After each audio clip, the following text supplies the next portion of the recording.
What's going on, guys, and welcome back to another episode of Career Mode, episode number 267. It's just so, it's just so crazy, you know, just to say that amount of episodes in a single series, you know. It's absolutely insane. 267, okay?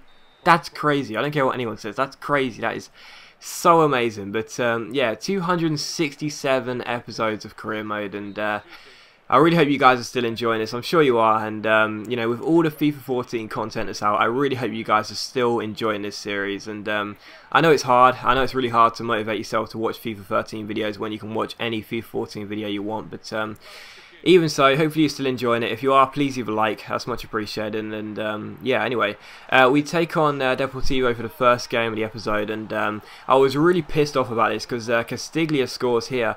But, you know, it looked as though it was a head injury for our player. Why did Deportivo not kick the ball out there? Sutil Torrado gets a really bad injury. I was furious. You know, I was on the touchline. I was literally banging on to the Deportivo manager about how he should have put that ball out, because Torrado gets a really horrible injury. It's a broken ankle. We've got to bring Medina Luna on for his first appearance of the season, because of course he's been injured. But even so, that's disgraceful from Deportivo. Why did they not kick that ball out? I mean, of course they're well within their rights to carry on, but even so, man, that's just harsh. That's just unsportsmanship. I was not on. That was embarrassing. But anyway, in the 50th minute, we were trying to make amends for that that lack of sportsmanship by Deportivo, and he seen Marcano skip past his man, but his shot is well saved by the goalkeeper.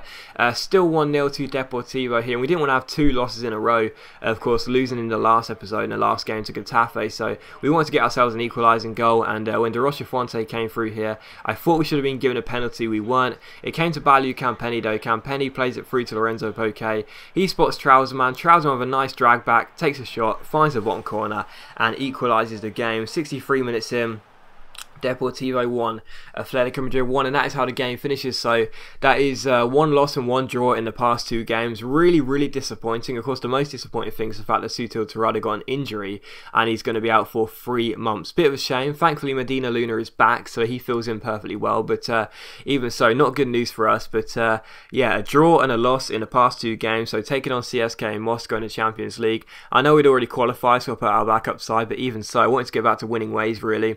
But taking on CSK Moscow in Russia here is always going to be a bit of a difficult game. They've got a very good side on FIFA, and when Casemiro found Valdez Diaz here, the ball came to Bangura down the left hand side. Bangura rolls it to Valdez Diaz here down the left hand side here, takes a cross in, it's blocked, but it goes out for a corner to Atletico Madrid. Signal intent straight away.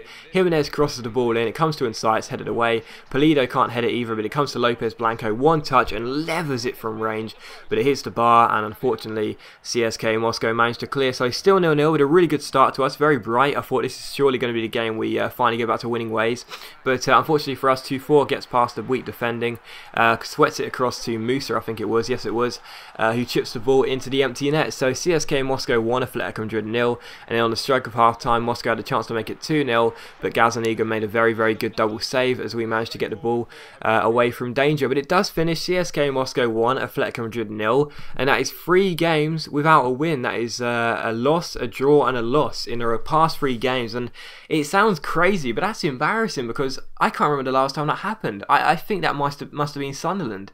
It must have been like one of the first seasons we were at Sunderland at, because that is embarrassing. You know, 3 games without a win.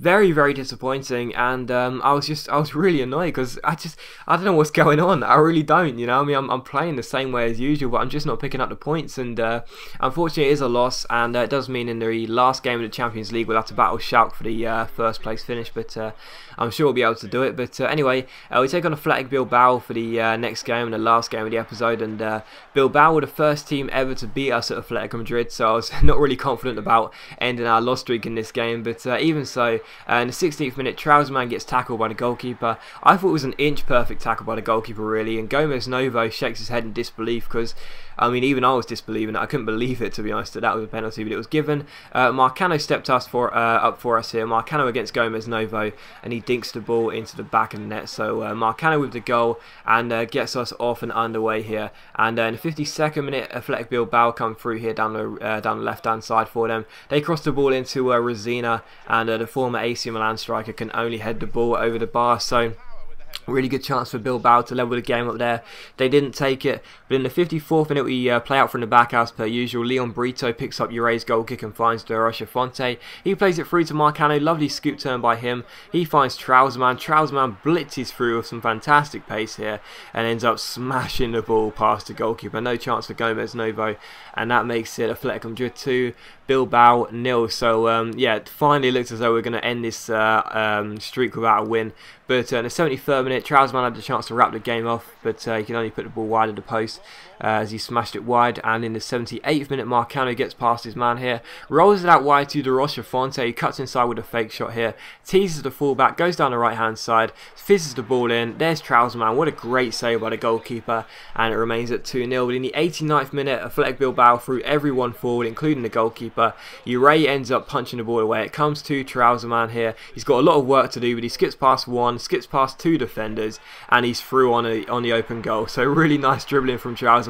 Goes through 1-on-1, and I just had to do this. Rainbow flick, stop and turn, and then just walk the ball into the empty net. It was such a humiliating thing to do for the Bilbao defenders and goalkeeper, and it was you know, it was a bit of gamesmanship, a bit of unsportsmanship, a bit of teasing, I suppose. But even so, it just looked so cool. It really did. And yeah, the Bilbao manager must not have been very pleased with that. But even so, it just completely humiliates them.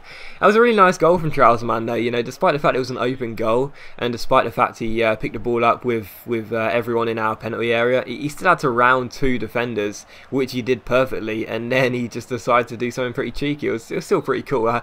I enjoyed that goal. But anyway, it finished 3-0 to Atletico Madrid. 2 goals for Trouserman, 1 from Marcano from the spot, and yeah, very good finish in that game. Well, a very cheeky finish in that game, as we collect all 3 points, finally back to winning ways. Took us longer than it should have done, but even so, back to winning ways, and that is good news for us. A very good performance in front of our home fans. But here's a look at the youth squad monthly report. Only 1 player in there so far, that's Jose Paulo. I'm sure we'll be able to fill it up with a few more players as the months go by, but even so. And here is a squad report. Here is the squad report, looking at how the squad is developing in terms of attributes, and how the older players are starting to decrease in terms of attributes. But yeah, looking good. Only some players like Pulido and Casemiro that I kind of want to replace in January, if not in the summer. But in general, looks very, very good. And yeah, I'm enjoying the squad. And yeah, I mean, I know that a few of you want me to move on. I know that. And you'll see in episode 269 what happens when I try to move on. But it's really, really hard. Just I won't explain it to you, I won't ruin it, but it's really hard to find jobs elsewhere. So I'll explain that in another episode. But anyway, even so, here's a look at the league table to wrap the episode off, and we are 5 points clear of Barcelona with 15 games played. And as always, guys, a big thank you for watching today's video. I really hope you have enjoyed it. If you have, please leave a like, because that really helps my channel out and is much appreciated. And I will see you for another episode of Career Mode, most likely tomorrow.